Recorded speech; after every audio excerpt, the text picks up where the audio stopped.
I cannot afford to rent an apartment in Vancouver on my own. When I turned 19, I ended up back on my own, which was, again, I had struggles again. I had a little bit more resources thanks to the BYR Broadway Youth Resource Center.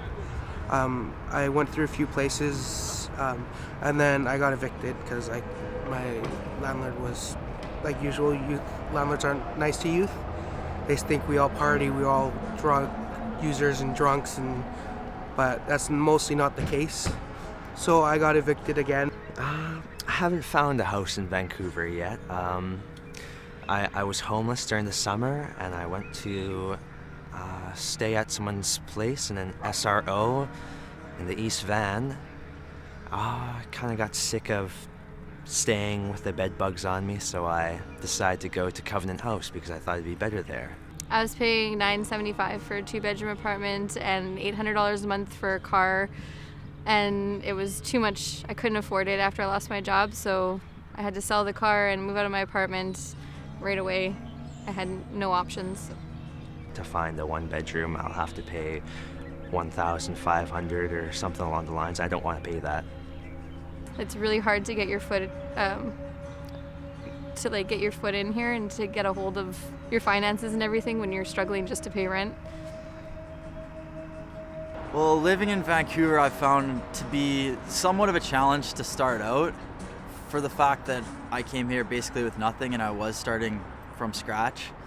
Vancouver is an expensive city, and a young person that's trying to juggle school, work, it could take a toll on them. And as an adult, you may have other resources, but as a young person, there's not too many options available to you. There's always a social worker you have to answer to. There's other people you have to answer to. Sometimes it could be a challenge for a young person going up to a landlord and saying, hey, I'm getting money from the government. So there could be some prejudice or stereotypes there. So affordable options out there for youth, there's not too many. There's some subsidized housings through Broadway Youth Resource Center. There's income assistance that's offered to youth, which is not very much. It's $375, which doesn't really get you much in the Lower Mainland. Or it could be a youth agreement, which offers a little bit more of a realistic budget. There's a lot of organizations that help youth with housing options. There's Family Service of Greater Vancouver, which is us, that helps them on a temporary basis. There's other safe houses in the Lower Mainland.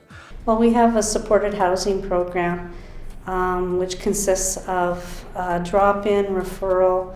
If youth are looking for housing, they can come in to the resource room. My friend was in Covenant House, so I decided, well, he went to it, so it's probably a good place for me to go as well.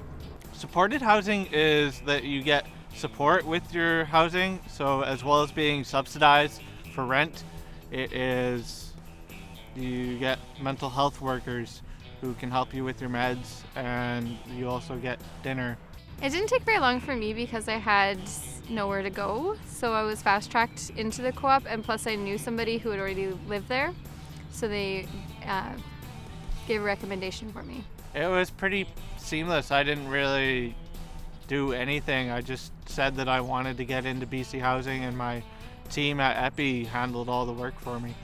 What an SRO is it's a single room occupancy, so it's only about 150, 200 square feet. I was lucky enough to find one with a bathroom and a shower, which is really nice. A lot of them you just share a bathroom on the floor. Well, I found my place.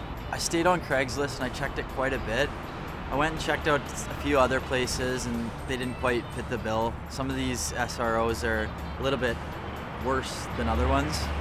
So I basically stayed diligent on Craigslist, checking it every day and followed up, and finally did find this one that fit the bill perfectly. At first I was in sales and I made enough money that things were looking really good, but again, as soon as I lost my job, everything kind of crumbled around me and I couldn't afford to live in Vancouver, and without the housing co-op, I don't know what I would have done. And I had a few parties and they were a few friends getting together and we were drinking, and landlords, you got 5 people in your place, that's not allowed. And as a youth, not knowing my rights, it's harder to go to the landlord and say, hey, I can have guests in my place till such and such time according to the bylaw, or I can do this and that. But being a young man living on his own, I didn't know that. If I didn't have Allison to come to talk to my landlord, say he can, it would have been a lot harder. Allison is, of course, a housing worker advocate here at Broadway Youth Resource Center. What do I think would help youth getting housing is more housing. More realistic housing for youth that would have different tiers of support. In my opinion, I think youth need support when they're living on their own, so they're not set up for future failure. And it could be minimal support. It could be someone that lives off-site that comes and helps them out once in a while, teach them some life skills, or it could be someone that lives there full-time. It depends. I do think there should be different options available to youth. And I don't think they should be discriminated against because of their age or where they come from or their skill set. They're youth, and there's potential for them to grow into something great.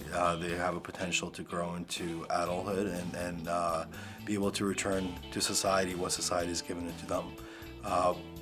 So the first option for me would be more housing, but not only that, more options with regards to housing for youth.